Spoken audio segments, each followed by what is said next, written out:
Hi guys ఈరోజు మనం string reversal programme చూద్దాం. సో ఇదేంటంటే మోస్ట్ కామన్లీ ఆస్క్డ్ క్వశ్చన్ అనమాట ఇంటర్వ్యూలో. సో ఇది ఎలా వర్క్ అవుతుందంటే చూద్దాం. సో ఫస్ట్ నేనైతే ఇన్పుట్ డాగ్ అని ఇచ్చా. డాగ్ అని ఇస్తే మనకి గాడ్ అని రావాలి. సో ఇలా రావాలి. సో ఫస్ట్ అయితే నేను ఒక క్లాస్ తీసుకున్నాను స్ట్రింగ్ రివర్స్ అని. సో దాంట్లో మెయిన్ మెథడ్ ఇస్తున్నా. మెయిన్ మెథడ్ ఇచ్చాను. Sorry.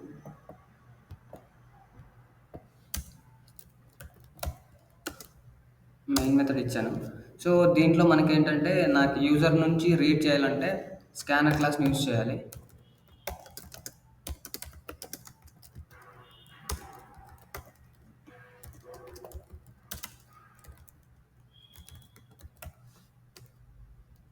So scanner class use చేసిన. సో ఇక్కడ మనకి ఎర్రర్ చూపిస్తుంది. ఎందుకంటే మనం ఇక్కడ స్కానర్ క్లాస్‌ని ఇంపోర్ట్ చేయలే. ఇంపోర్ట్ చేసుకున్నాం. ఇంపోర్ట్ అయితే చేసేసాను. సో నేను ఇక్కడ ఒక ప్రింటింగ్ స్టేట్మెంట్ ఇస్తున్నా. అదేంటంటే ఎంటర్ ద స్ట్రింగ్. సో ఇది ఎందుకు ఇస్తున్నానంటే యూజర్‌కి తెలియడానికి ఇస్తున్నాను అనమాట. ఎంటర్ ద స్ట్రింగ్ అనేది. సో మనం with the help of scanner class we can read the data. So నేనేంటంటే మనకి 2 స్ట్రింగ్స్ కావాలి రివర్స్ చేయడానికి. సో ఫస్ట్ నేను ఒక స్ట్రింగ్ తీసుకుంటున్నా S1 అని.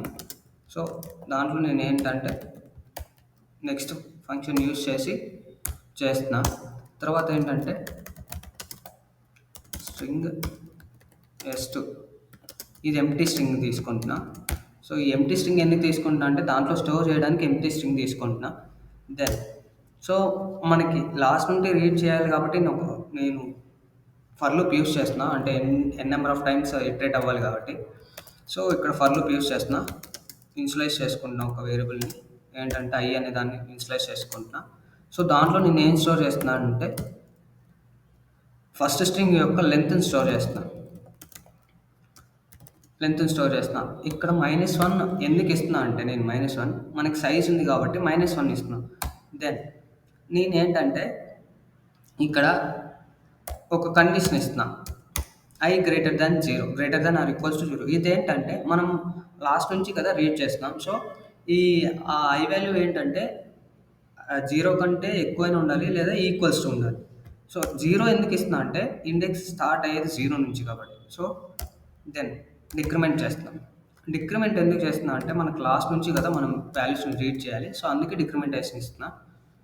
దెన్ ఇక్కడేంటంటే ఇప్పుడు ఏదైతే నేను చేశానో దాన్ని నేను S2లో స్టోర్ చేయాలి. So S2 is equals to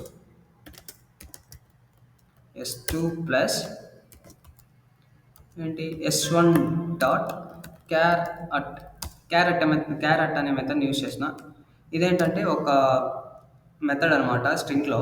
so ఇదేం చేస్తుందంటే స్ట్రింగ్‌లో ఉన్న ఒక్కొక్క క్యారెక్టర్‌ని రీడ్ చేసి మనకి ఇస్తదనమాట. సో అందుకే అది క్యారెక్టర్ అనే దాన్ని వాడినా. దెన్ నేనిక్కడ ఏం చేస్తున్నా అంటే ప్రింట్ చేస్తున్నా. దేన్ని S2ని ప్రింట్ చేస్తున్నా. ఎందుకు S2ని ప్రింట్ చేస్తున్నా అంటే మనం S2లోనే స్టోర్ చేస్తున్నాం కదా! అంటే లాస్ట్ క్యారెక్టర్‌ని రీడ్ చేసి S2లో స్టోర్ చేస్తున్నాం. సో అలా స్టోర్ చేస్తాం కాబట్టి అందుకే S2ని ప్రింట్ చేస్తున్నాం. సో ఒకసారి రన్ చేద్దాం ప్రోగ్రామ్‌ని. వర్క్ అవుతుందో లేదో చూద్దాం. So it is asking us to enter the string. So స్ట్రింగ్‌ని ఎంటర్ చేద్దాం. యాహ్! It is working.